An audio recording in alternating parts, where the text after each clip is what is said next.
Hi, everyone. Welcome to Cafe Susqua, where you're having our coffee, and we are eating Pennsylvania Dutch fried apple fritters, which are kind of like beignets, but not exactly. I know most of you wish we were all at the Cafe du Monde drinking coffee there. So to get on with this talk is about how we as advisors can help disadvantaged students by understanding what some of their problems may be and providing ways to help them work around it. Give me a second. I'm going to share my screen, and then we will be on with this. When they don't know what they don't know, and I need to be perfectly honest, I did not do this work by myself. It was a major collaboration between Lolita Woodhill and Ellen Watts and myself. For those of you that would like the reference, here you are. And just for simplicity's sake, we think of our students in three populations that overlap, meaning a student can be in all three pots. They can be one or they can be two. First generation students can either be considered first generation college or the first generation of their family residing in the United States. Economically challenged students can be challenged because their family income is low and they come from poverty, or they can be coming from an economically depressed area where many of the things we take for granted that help prepare students are under-resourced, or they can be financially emancipated students and they're paying for everything on their own. We also talk about students being outside the mainstream, and in this situation, we mean mostly the mainstream on your campus, but they may be outside the mainstream based on race and ethnicity, LGBTQ status, whether they're rural or urban, and their religion. A couple of useful constructs that are worthy for you to explore further: the idea of the hidden curriculum, where students are expected to come to campus knowing how to survive college, how to navigate college, and especially for those first generation students, they have not been taught any of those things, and it's not information they've assimilated from family or friends. Imposter syndrome, where students believe that they do not belong here, that they've been incredibly lucky or somebody made a mistake and accepted them, and that they don't belong here. So they often strive very hard, work really hard, but in the end, they need to be bolstered to believe that, yes, they are worthy of being here. Cognitive bandwidth is the amount of time and space your brain spends dealing with everything in your life you need to deal with. And I'm sure, as some of you realize, when there are things going on at home or in your family, your cognitive bandwidth for what you have left to do at work might seem a little altered. Well, for students, those other things going on will alter their cognitive bandwidth, which will affect their studies and their academic achievement. Cultural and social norms outside of the majority experience. Again, for this, the majority experience will be the majority on your college campus.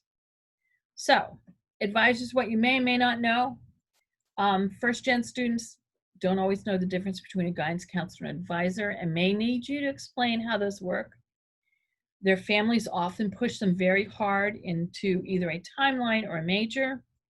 They find it difficult to ask for help, partly because they don't want to admit they don't know. Could be part of imposter syndrome, too.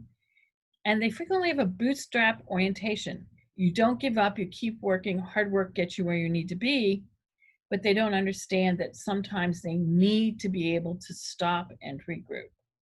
First generation students in the United States, they are the bearer of the familial American dream, and all of the hopes, the financial investment, and everything of their family, and sometimes their extended family, depends on them being successful. Unfortunately, the definition of success may be different between the student and the family. They often live with one foot in their home culture and one foot in American culture, trying to assimilate on campus and still return home and be the child that they were. And sometimes their families are very uncomfortable with the US educational system. Consequently, they don't understand or approve of the choices the student is making.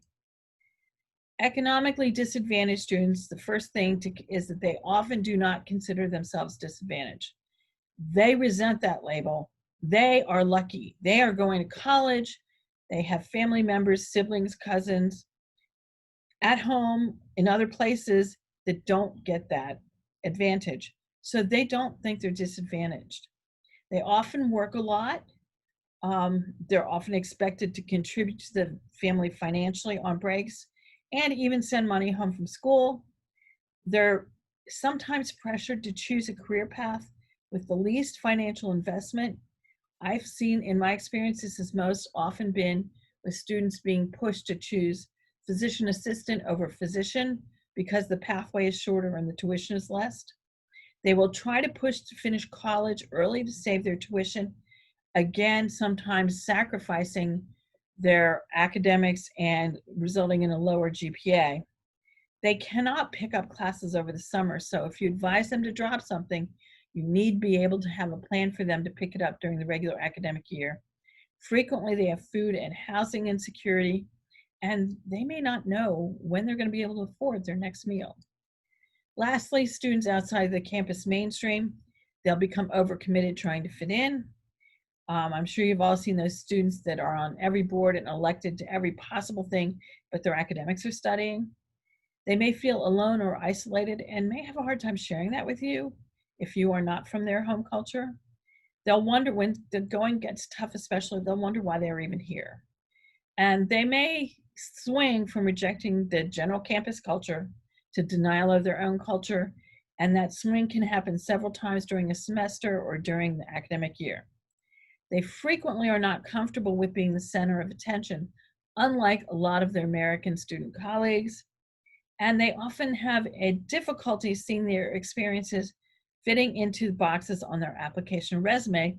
And you may need to explain to them why the things that they do, which are different from the students they're consulting with, are still valuable and can still help their application. That's all I have to say. I hope you've enjoyed this brief talk.